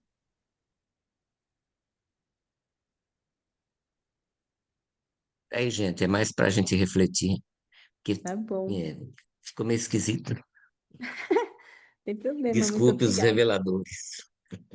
É, muito obrigada. Então, a gente tem 20 minutinhos, 10 mais ou menos. Vamos só fazer uma coisinha aqui. Só ir para frente aqui.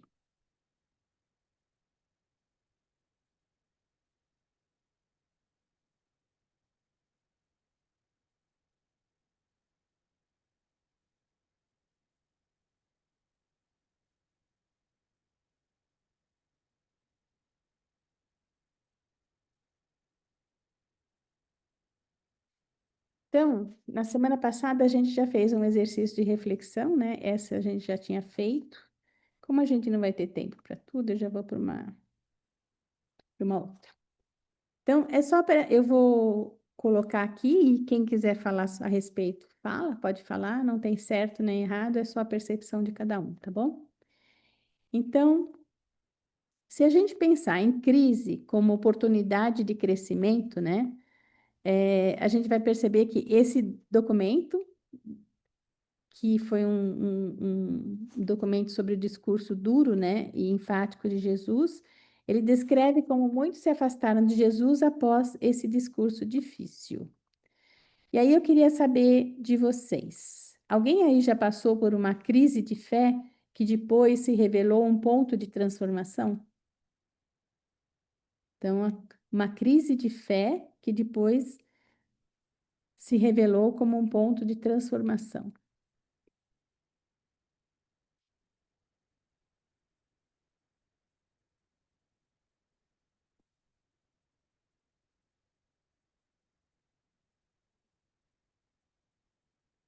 Aélio?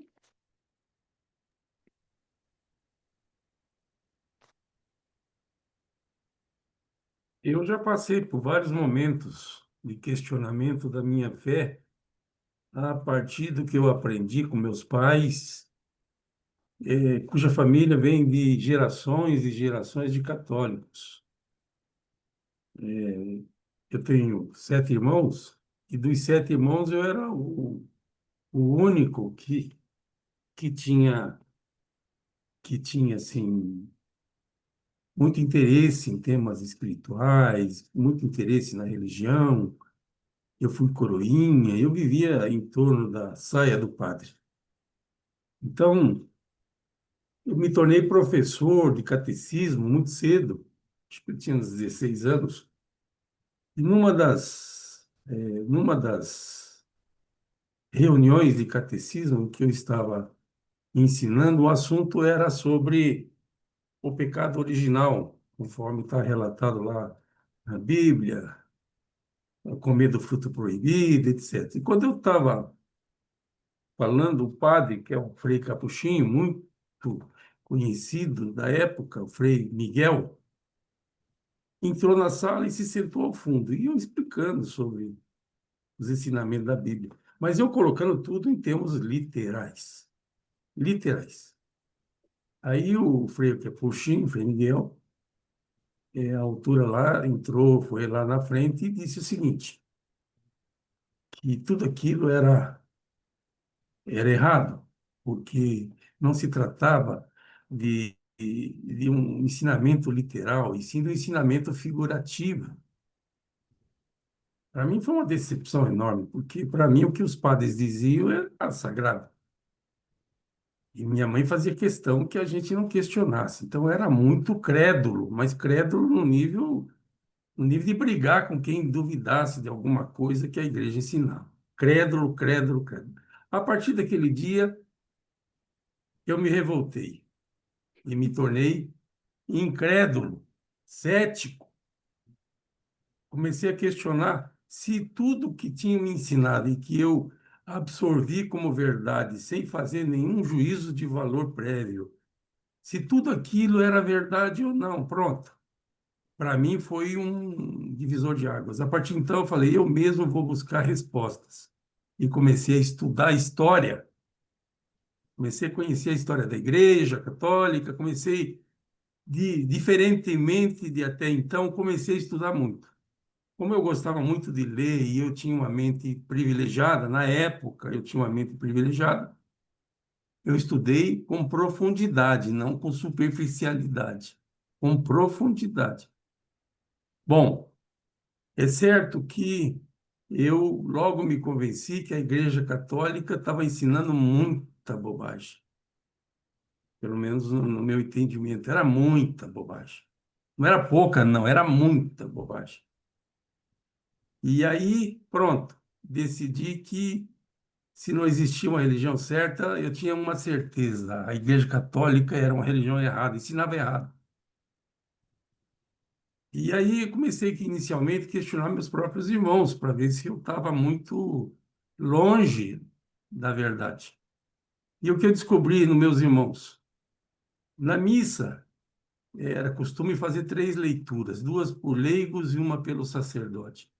Na hora do sermão, o sacerdote tinha que explicar aqueles textos lidos. E o que eu percebi é que o sacerdote preferia falar de outras coisas, de outras coisas.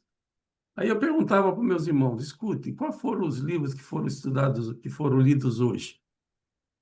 100% não sabia. Eu falei, então me diga qual foi o assunto dos textos lidos. Quase 100% também não sabia o assunto. Ou seja, percebi que a didática era ruim. Os católicos, no modo geral, pelo menos os que me cercavam, eram ignorantes, no sentido de ignorar. E o motivo era porque ninguém queria que ele soubesse sobre os ensinamentos da Bíblia. Esse foi um momento de ruptura, mas que seguiu desde então. Nunca mais deixei de ser cético. Não como com farinha tudo o que me dizem. Eu quero que a pessoa que está ensinando, pelo menos ela saiba o que está ensinando. Então, basicamente, eu sou essa coisa que vocês conhecem a partir de uma experiência ruim antes dos meus 18 anos. Obrigado. Obrigada, Eli, pela contribuição. Vou continuar, tá?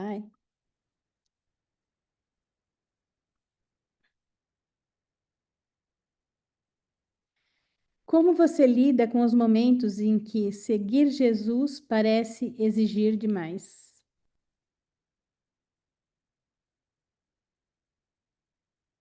Alguém quer falar? Pode repetir, Sueli, novamente a Eu posso questão? falar, Celi? Pode, eu só vou repetir para o Fernando, e aí. Ou você repete, então, vai, Leopoldo, aí depois o Fernando vê.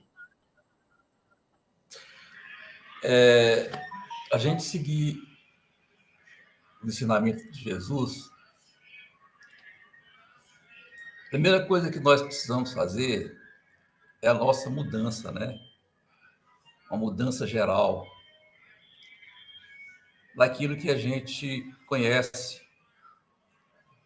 Porque se nós não nos mudarmos e realmente adentrarmos nos exemplos do ensinamento de Jesus, porque Jesus não falava nada material. Todos os ensinamentos de Jesus Cristo sempre foi falando do lado espiritual. Que o lado espiritual existe, que o lado espiritual é o nosso futuro, só que nós sempre compreendemos da maneira que a gente conhece o lado material, porque nós vivemos um lado material. É difícil fazer mudança, é muito difícil, mas ela não é impossível, porque o nosso crescimento ele é dia a dia, né? Então, se eu fiz alguma coisa que ontem eu considero que não foi correto, eu tenho que trabalhar comigo mesmo para que eu não volte a fazer essa coisa novamente hoje.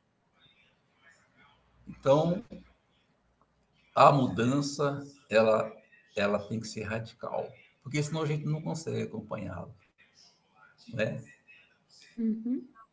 Então, a gente tem que estar preparado, que pronto a gente nunca está, mas a gente precisa ficar preparado, né? Eu estou vendo aqui as lições que nós aprendemos no dia a dia, através do livro de Urante, porque são coisas que realmente mexem muito com a gente. Então, a gente tem que nos preparar para que a gente consiga adentrar nessas mudanças, porque se nós não fizermos as mudanças, a gente é muito mais difícil, né? Seria muito Isso mais mesmo. difícil acompanhar os exemplos, os ensinamentos do nosso mestre Micael. Pode Muito falar, obrigada, Leopoldo. Muito obrigada. Posso falar uma coisa? Quem está falando? Suelene, Suelene. que Deixa é eu só aquela que repetir nós chamamos de... para o Fernando aqui. Como você lida com os momentos em que seguir Jesus parece exigir demais? Essa era a pergunta. Pode falar a Suelene, a Daniele também levantou a mão e acho que o Fernando também. Então, nós que conhecemos Jesus desde muito cedo, né, eu sempre fui muito dedicada a fazer a vontade do Pai, a seguir os passos de Jesus. E quando eu era adolescente, eu até conseguia, eu fazia isso no meu trabalho, fazia na escola, né?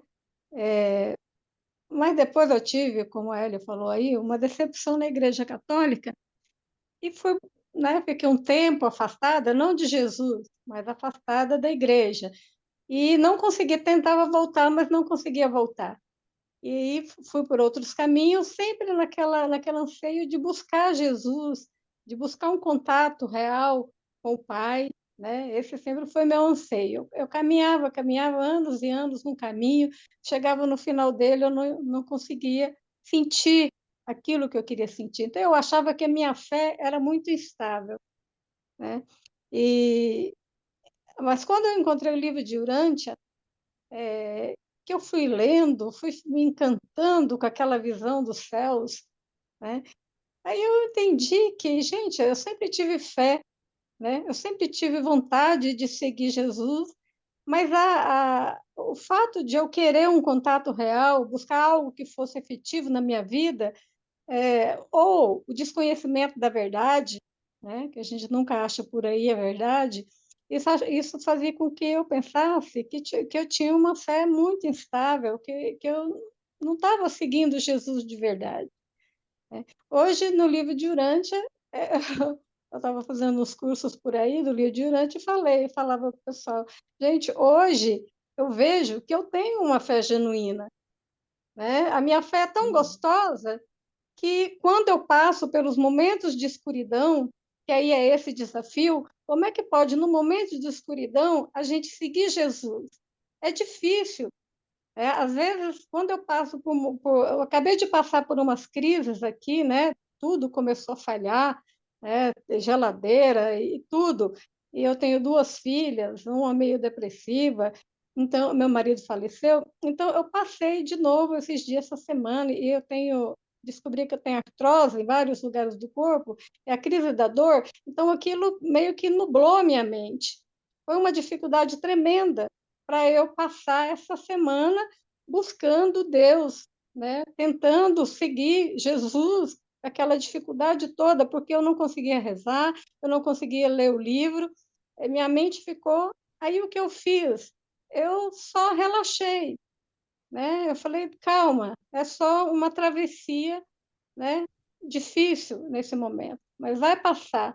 E aí eu fui acalmando minha mente, aí eu comecei, eu não gosto muito de assistir muitos filmes, mas aí eu fui assistir alguns filmes para poder, né, eu não gosto de me distrair, né, eu gosto de focar no livro e não me distrair, mas nesses dias eu tive que assistir para poder acalmar os meus 5 sentidos, né, para eu relaxar e reconectar devagarinho, devagarinho eu fui reconectando com Jesus, né, com a Santíssima Trindade, com o meu ajustador do pensamento.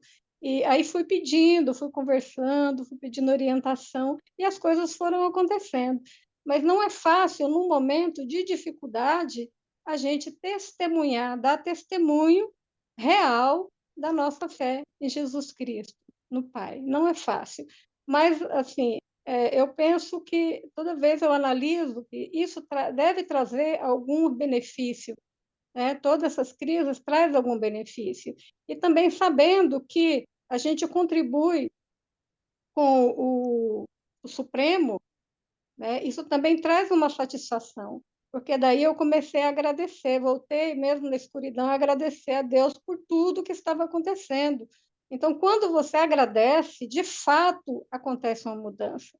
Quando eu comecei a agradecer, né, falar, Senhor, obrigado por tudo, né, sou grata por servi-lo nessa experiência difícil, de dores, de contratempos, né? Isso vai clareando a mente da gente e vai voltando para o foco. Muito bom. Muito obrigada, Suelene. Nada. Eu que Dani, agradeço. você quer falar rapidinho? Sim, vou ser bem breve. Então, só como tu repetir a pergunta, porque foi tão longa agora que eu até perdi a pergunta. Tá bom. Como você lida com os momentos em que seguir Jesus parece exigir demais? Pronto, lembrei. Em 1 minuto eu concluo. Então, hoje mesmo, vou trazer uma situação prática e breve. Hoje mesmo eu me peguei nessa situação, foi com relação à visita do meu pai, e aí eu não estava sabendo lidar. A gente teve meio que um ranço, né? Uma desavençazinha. E aí, nessas horas, eu procuro esquecer livro, tudo que eu aprendi. Eu foco só no meu relacionamento com Deus. Eu comecei, mas meu Deus, e Jesus e tudo. E aí eu percebi, agora, inclusive, com a fala de todos, que não é a questão de no caso, assim, seguir. Se eu seguir, eu ficar buscando. É até isso como que a Suelen falou. Às vezes, nesse momento que a gente fica tão assim, a gente quer ser igual a Jesus, quer seguir os ensinamentos dele, mas é aquele monte de emoção, aquele monte de pensamento. Agora eu estou concluindo que o interessante mesmo é deixar ele me encontrar, assim, ficar em silêncio mesmo para eu poder conseguir discernir, sabe? E não só com relação a desentendimento, coisa boba, mas com relação a tudo, doença física, problema financeiro, qualquer tipo de dificuldade. Acho que o grande X da questão mesmo é ter a vontade de segui-lo, mas permitir também que ele encontre a gente para que a gente possa ter, né, discernimento e receber as respostas. Tá aberto para ele, né? Então, pessoal,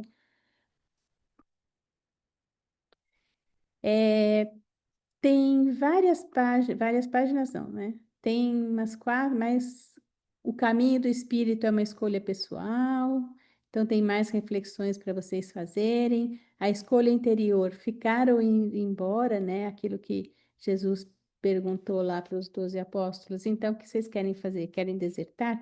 Né? Então, como é que vocês fazem quando a sua fé é desafiada? Como que a gente pode ser fiel à verdade com amor e coragem? Quais as maiores tentações do pão material hoje e como é que você faz para cultivar sua fé viva e pessoal? Tudo isso aqui vai estar lá na escola, no PowerPoint, né, no site da escola. E aí, quando vocês estiverem estudando, fazendo os exercícios, vocês podem fazer essas reflexões também, porque já são quase 10 horas e a gente precisa agora fazer o nosso sorteio, né? Então, vamos lá? Vamos lá. Deixa eu só abrir aqui só um pouquinho.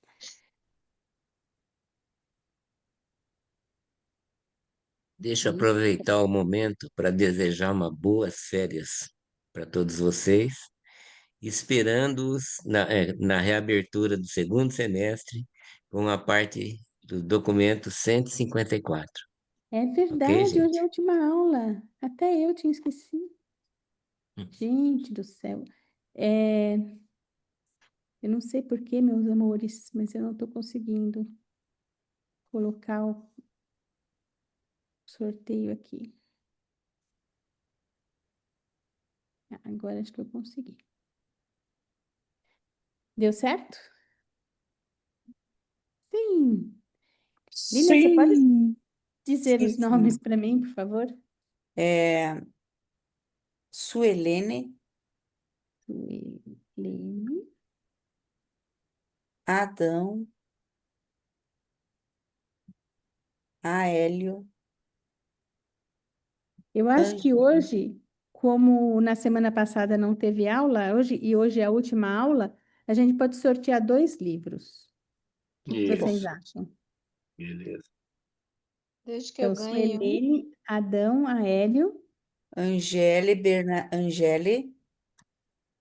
Bernadette, O meu pode tirar meu nome. tá. Quem?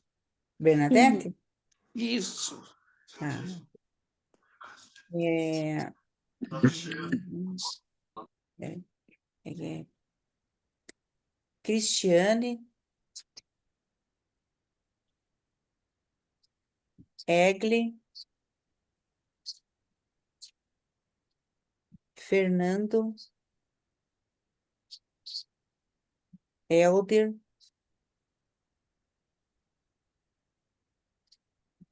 Ivanil, Mantovani, Leopoldo, Lúcia, Marcos, Moacir, Renato,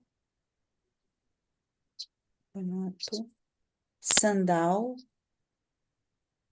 e Silvio. Tá faltando alguém? Acho que não. Ah, o Caio. Pode deixar fora. Tá. Então, Obrigado. vamos lá, a gente vai sortear 2 livros hoje, porque a gente não teve aula na semana passada e porque hoje é o último dia de aula, tá bom? Tá. Faltou alguém? Não sei. Então, o primeiro é o Leopoldo. Leopoldo. Uhul. Parabéns, Leopoldo. Eu vou tirar o nome dele agora.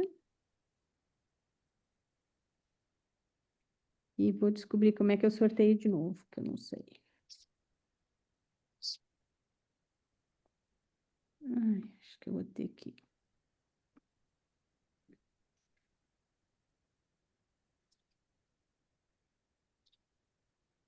Tá. Um pouquinho, gente, porque eu não sei como é que faz isso, mas vou descobrir. Sortear nomes. Agora eu vou colar todos.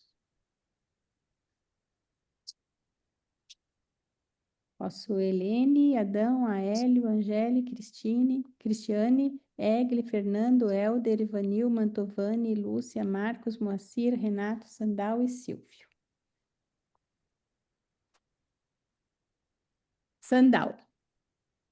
Sandal e Leopoldo. Deixa eu ver. Muito obrigado, gente. Obrigada. Parabéns. Parabéns, Leopoldo. Parabéns, Sandel. Depois, Obrigado. Sandal e Leopoldo, me passem só Parabéns. o endereço para onde eu posso mandar o livro, tá bom? Manda para o Parabéns. Japão. Para o Japão, posso fazer um esforço. É muito caro. A gente vê depois, pode ser? Eu vou ver Pode. e eu te falo, tá bom? Vê primeiro, aí eu passo o endereço. Tá bom. Obrigada, Combinado. então. Nada. Tchau. Obrigada pela Boas férias. apresentação, muito boa. Ah, as Obrigada. férias, vai até quando? para todos. Você lembra, Lilian? Eu não lembro, mas a gente coloca lá A gente Lá coloca no lá grupo? Isso. Aham. Uhum. Eu acho que volta na primeira semana de agosto. Eu Acho não que sei dia 6 exatamente de se é dia agosto. 5, 5 de agosto, isso. Eita, Boas férias a todos. esqueci. Boas férias, pessoal. Boas Boa férias, um semana. abraço. Boa Boas noite. férias. Obrigada pela Até a presença. próxima. Um Tchau, abraço. boa Parabéns, noite. Sueli. Muito Tchau. boa. Obrigada, parabéns para você. Valeu. Boa noite a Eu todos. adorei. Boa Boa noite. Bom noite a dia a todos. Deus, Boas todos. férias. gente. Boa noite. Boa noite a todos. Boa noite. Sueli, eu gosto da sua dinâmica, viu? Das perguntas maravilhosas. Muito bom. Obrigada. Obrigada.